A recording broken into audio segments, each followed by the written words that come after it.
मोहनलाल सुखाड़िया विश्वविद्यालय के fashion technology and designing विभाग में कामकाजी महिलाएं एवं कल्याण नीतियां, अधिकार और कल्याण पहल विषय पर 2 दिवसीय अंतर्राष्ट्रीय संगोष्ठी का आयोजन किया गया।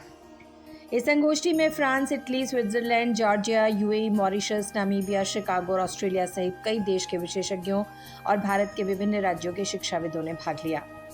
इस अंतर्राष्ट्रीय संगोष्ठी में डॉक्टर नैनो गाबेलिया ने empowering women across borders shaping work life balance विषय पर विचार प्रस्तुत किए।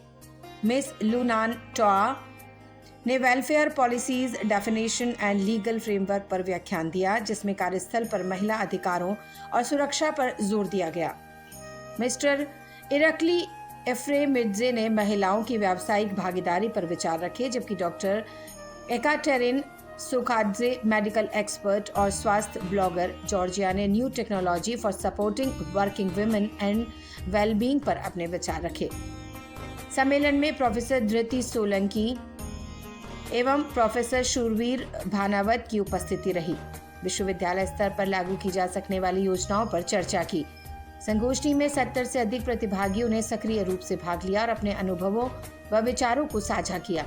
यह सम्मेलन केवल चर्चा का मंच न होकर एक वैश्विक नेटवर्क तैयार करने की दिशा में भी कदम बढ़ा रहा है, जिससे हर वर्ग की महिलाओं तक पहुंच बनाई जा सके।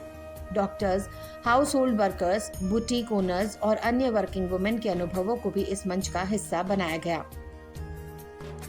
इस सम्मेलन में विद्यार्थियों को भी जोड़ा गया ताकि वे महिलाओं के अधिकारों और नीतियों को समझ सके और भविष्य में नीति निर्माताओं की भूमिका निभा सके।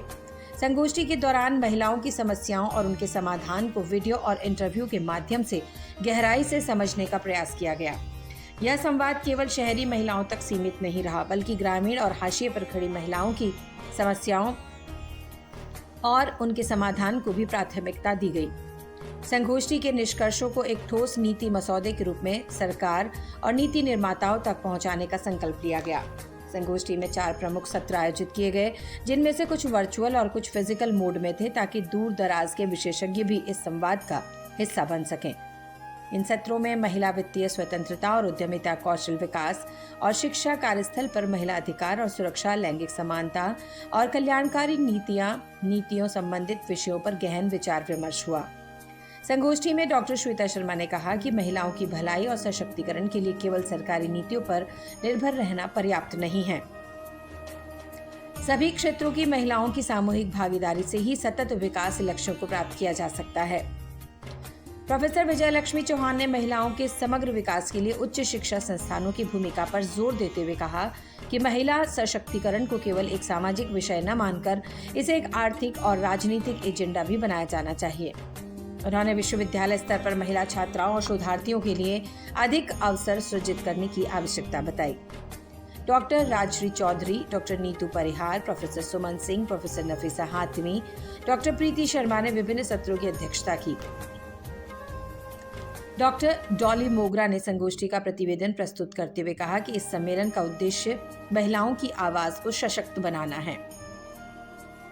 चाहे वह डॉक्टर हो, हाउसवाइफ, छात्राएं या उद्यमी, हमने उनके विचारों और अनुभवों को एकत्र कर एक ऐसा दस्तावेज तैयार करने का संकल्प लिया है जो न केवल नीति निर्माण में सहायक होगा, बल्कि महिलाओं के जीवन में सकारात्मक बदलाव लाने का माध्यम बनेगा।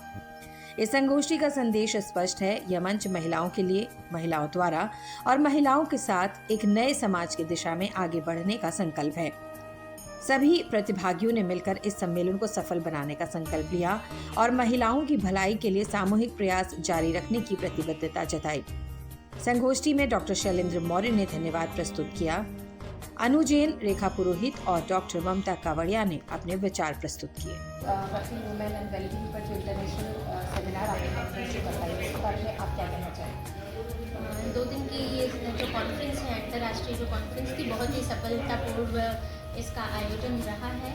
न केवल देश विदेश से हमारे साथ कई स्पीकर्स जुड़े, कई पार्टिसिपेंट्स जुड़े, जिन्होंने अपने इंसाइट्स दिए हैं कि वर्किंग वुमेन एंड वेलबींग के लिए क्या पॉलिसीज़ बनी हुई हैं, उनका क्या इम्प्लीमेंटेशन हो रहा है, किस तरह से इनका इम्प्लीमेंटेशन जो है वो और बेहतर तरीके से किया जाना चाहिए। जो इनविजिबिलिटी है वुमेन की, वो विजिबल कैसे हो, जो उनके चैलेंजेस हैं उनको किस तरह से हम अपॉर्चुनिटीज़ में बदल सकते हैं, इन सब बातों विचार मंथन हुआ और ये एक ऐसा समागम था जिसमें कई लोगों ने अपनी जो ज्ञान की वर्षा की है और ये जो ज्ञान है वो ज़रूर हम चाहेंगे और हम कोशिश करेंगे कि हम पॉलिसी मेकर्स तक उन्हें पहुंचाएं। जो एक बात उभर कर आई वो ये कि जिस तरह से चाइल्ड केयर लीव मिलती है, पेरेंट केयर लीव भी मिलनी चाहिए ताकि जो वर्किंग वुमेंस हैं उनको अपने पेरेंट की केयर कर सकें वो, और जो वर्किंग वुमेन हैं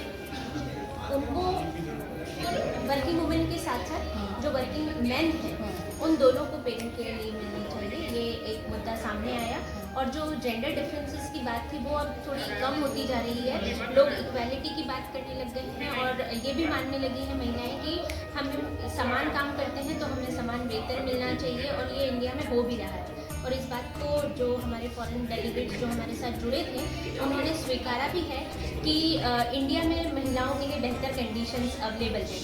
तो ये बहुत ही अच्छी बात निकल कर आई है और चाहे कोई भी जाति हो, संप्रदाय हो, देश हो, स्थान हो, हर जगह पर महिलाओं की जो समस्याएं हैं, जो अपॉर्चुनिटीज़ हैं वो बहुत समान ही हैं।